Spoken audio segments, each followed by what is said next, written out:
మా గల్లీలా ఒక అన్నకు అప్పిచ్చేది ఉన్నదట వాళ్ళ దోస్తు. 100కి 7 రూపాయల మిత్తికి తిప్పుతుండట. మరి దోస్తు ఫోన్ చేసి ఇగో అసలు మిత్తి మొత్తం కలిపి తెస్తా అన్నాడట. అరే బాబు నీకు దండం పెడతారా, ఇప్పుడు నాకు అద్దు, మిత్తి ఇవ్వకున్నా సరే వెనక సిరి తీసుకుంటా అన్నాడట. ఏంది తీసుకున్నప్పు తిరిగిస్తా అంటే వద్దన్నాడా? అంతగానం ఎక్కువైనాయి ఆయనకు పైసలు అని అనుకునేరు.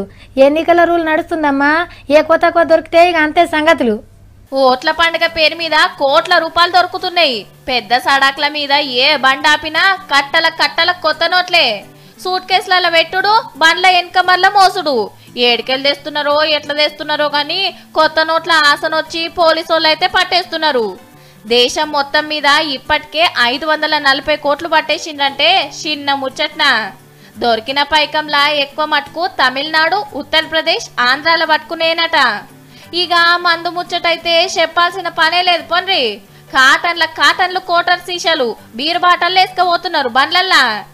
ఇదే మోకా చూసి కల్తీ మందు కూడా దింపుతున్నారు. ఓట్ల పండుగ అంటేనే అట్లుంటది మరి.